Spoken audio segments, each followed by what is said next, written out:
Let's talk about the one person you could call the chief engineer of our modern world. Seriously, without this guy, there's no internet, no smartphones, you literally wouldn't be watching this right now. But his story, well, it's a story of regret just as much as it is of greatness. So let me start by asking you a question. What do you think is the most powerful weapon ever created? Your mind probably jumps to something explosive, right? Some massive force of destruction. But what if the answer is something, well, something much quieter, but infinitely more powerful? Yeah, it's not the atomic bomb, it's the printing press. And the man who invented it? Oh, he didn't get rich. He didn't become famous from his world-changing creation. Nope. Instead, right at the very end, just moments before his big success, he tragically lost everything. This is the incredible story of Johannes Gutenberg. Okay, so let's travel back in time. We're in Europe, it's the 1430s. And Johannes Gutenberg, he's not some famous scholar or a nobleman. He's a craftsman, a maker, exiled from his home in Germany. He's making a living polishing gems and crafting little mirrors. He's a tinkerer. Now, you have to understand, back then, knowledge was basically a luxury good. Every single book had to be copied by hand, word for word, usually by monks in a monastery. A single Bible? That could take years to finish. It made them so incredibly expensive that only kings or the highest church officials could ever hope to own one. So Gutenberg is watching this incredibly slow process, and this crazy idea just flashes into his mind. He thinks, wait a minute, what if you could arrange letters like you're stamping a seal, and you could mix and match them however you wanted? Could you mass-produce books just like the mint mass-produces coins? And that thought, that was the beginning of movable type. But look, an idea, even one that's going to change the world, is still just an idea. Trying to launch a hardware startup in the 15th century, it was unbelievably expensive. Gutenberg needed a ton of money for metal, for paper, for ink, and to pay his workers. Gutenberg was your classic tech nerd, a genius with his hands and his craft, but, not so great with business. So to make his dream happen, he goes to a local lawyer and financier named Johann Fust. You can basically picture this as a modern startup founder pitching a really cold-blooded venture capitalist. Fust saw the potential, for sure.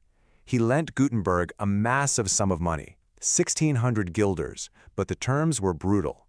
Gutenberg was so obsessed with his vision that he bet everything he had. He signed a contract that could absolutely ruin him, and he had no idea he was basically putting his entire future on the edge of a cliff. So, with the money in hand, Gutenberg starts the long, painful, and super uncertain process of research and development. This wasn't a quick thing. We're talking years of trial and error, of failures, of pushing the absolute limits of the technology of his day. He had 3 huge technical problems to solve. First, he had to invent a brand new metal alloy. It had to be easy to cast into tiny letters, but also strong enough to be used over and over. Second, he had to create a whole new kind of ink, one that was oil-based so it wouldn't just smudge on the metal. And third, well, this was the real masterstroke. At the very heart of his invention was this brilliant hack. He took a screw press, a machine that farmers used to crush grapes for wine, and he completely modified it. Just try to picture it. Inside this workshop, filled with the sound of clanging metal, stands Gutenberg, his hands stained black with ink, and he pushes down hard on that press. But he's not pressing grapes. He is squeezing out the nectar of human knowledge for the entire world. And then, after all those years of relentless work, in 1454, a miracle happens. Gutenberg launches his flagship product, the 42-line Bible. And this thing, it wasn't just a book. It was a masterpiece. The layout was flawless, the font was elegant. It made every hand-copied book out there look clumsy and amateurish by comparison. The demand was just insane. The entire first run of 180 copies was completely pre-ordered before the ink was even dry. Bishops, scholars, nobles all over Europe were totally blown away. They knew the world was about to change forever. And Gutenberg, he was standing right on the brink of incredible success and wealth. But here's the thing. This story is a tragedy. Right at that moment, when victory was in his hands, just as those Bibles were about to be sold, his financier, Johann Fust, showed his true colors. Fust made a cold, hard business calculation. The technology was perfected. The press worked. The process could be repeated. The inventor, Gutenberg, was now disposable. So Fust sued him, using the fine print in that contract to demand immediate repayment of the entire loan. In 1455, the court came back with a devastating verdict. Gutenberg lost everything. He was forced to hand over his printing press, the technology itself, his factory, the entire business, and even that whole batch of Bibles, his life's work. It was all taken from him to pay off the debt. To put that in today's terms, it was like Steve Jobs getting kicked out of Apple. Gutenberg was thrown out of the printing empire that he and he alone had built from scratch. Fuss took over the whole operation and made an absolute fortune, while the inventor, Gutenberg, was left broke on the streets. Gutenberg's final years were pretty bleak. He lived in poverty, and at one point he was surviving on a charity stipend from a sympathetic archbishop. His personal story, it ends in total failure.